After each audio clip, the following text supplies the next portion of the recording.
My name's Ian Eagleton and I am the author of Nen and the Lonely Fisherman, which is illustrated by James Mayhew and published by Owlet Press. And I'm so excited today to be able to share with you my brand new picture book, Violet's Tempest, which is illustrated by the fabulous Clara Anganuzzi and published by Lantana. It's a story about a little girl who's lost her confidence and she's cast as one of the main parts in her school play. And it's all about her finding the strength, the bravery, the confidence to stand up on stage and speak in front of people. I hope you love it as much as I do. Shall we get started?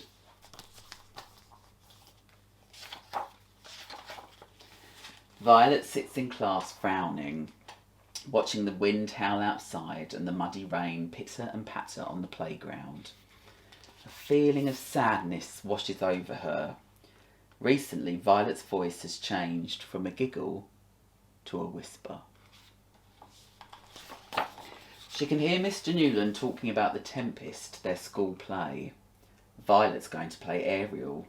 She wonders how she can ever play the mischievous sprite, so airy and light, when she feels so heavy. Why would anyone choose me? She wonders. Violet hates speaking in front of people. In fact, she hates performing at all. What if people laugh at her? At home, Nan helps her learn her lines. Violet snuggles into her. She smells of love and happier times. I don't know how anyone remembers all this. You're doing so well, Nan says. Violet gulps. Remembering it isn't the problem. Saying it out loud is. Uncle Tony and Uncle Sebastian try to help too. Maybe you could spin round when you say full fathom 5, Uncle Tony suggests. Violet doesn't spin. She shrugs. You'll get there, says Uncle Sebastian. Violet's class rehearses every day. Over the chaos, Mr. Newland shouts things like, "Wave the blue cloth more! Don't stomp on stage, you're supposed to be fairies! Nathan, Prospero's a wizard! Let's see some magic, some spark! That's it, perfect!" But he doesn't shout at Violet when she mumbles and stutters over her lines. Violet, Ariel was trapped in a tree and couldn't escape. How do you think they felt? Mr. Newland asks. Violet sighs. She knows exactly how Ariel felt. That evening, Violet sits in front of the window wishing she could escape to a forgotten island of wizards and fairies and just hide away. Come and sit with me, smiles Nan. Now look, it's normal to be worried. And that's fine as long as you don't let opportunities pass you by. Sometimes you have to take a deep breath and go for it. Over the next few weeks, Violet rehearses and rehearses and rehearses. But at the dress rehearsal, she mutters the lines, pulling at her costume. Violet, says Mr. Newland, I want you to think about how Ariel will feel once they're free. Violet thinks of Nan and takes a deep breath. Like a wild bird soaring through a storm, she whispers. Mr. Newland smiles and nods.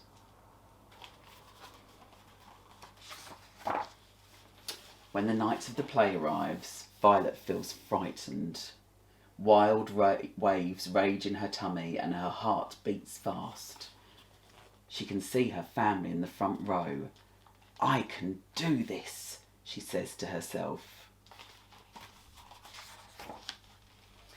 As Violet steps onto the stage, something magical happens. A peacefulness washes over her. She twists and glides around the stage like a bird swooping through the skies. She is Ariel. You fools! I and my fellows are ministers of fate. Violet's voice has changed from a whisper to a roar. Nan and Uncle Tony cheer. Uncle Sebastian's eyes are shining. which he blames on the dusty school hall. She'd done it. On the way home, Nan and Violet hold hands, and so do Uncle Tony and Uncle Sebastian. Merrily, merrily shall I live now, under the blossom that hangs on the bough, giggles Violet as she dances through the starlit street. The wind has gone, and Nan's hand feels warm in hers.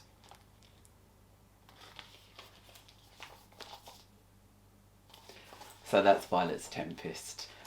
It's a dedication really to my Nan, who helped me learn lines when I was in my own drama group, and it's a celebration of her life and a celebration of all the nans and grannies out there who do so much for their grandchildren. Now, I've been thinking about some activities that you could do linked to Violet's Tempest. The Tempest is a play by William Shakespeare, and it's about a wizard called Prospero who is banished to an island with his daughter Miranda. And on the island there's a fairy, a sprite called Ariel, and there's a monster called Caliban. The first thing that you could do is try to imagine what it would be like to be Prospero and Miranda stranded on a desert island, and you could send messages of help to describe what your day's been like on the island, and ask people to come and rescue you maybe. The other thing that I thought you could do is, as The Tempest is a play by Shakespeare, you could perhaps write a biography of William Shakespeare and find all about his wonderful life and wonderful plays and works. And so that might be another thing you could do.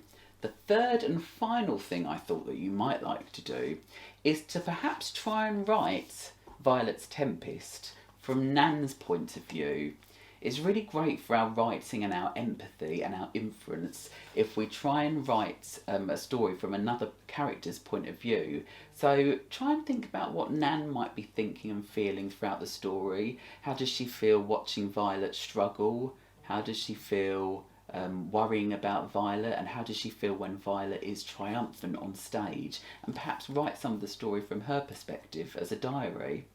So there's 3 ideas there for you to do some writing. There's so much more you could do with it. Lots of lovely artwork and all sorts you could do. But I hope you enjoy the story, and please do tag myself or Lantana and Clara Anganuzzi in any work that you do online, and we'd love to see it on social media and share it with you.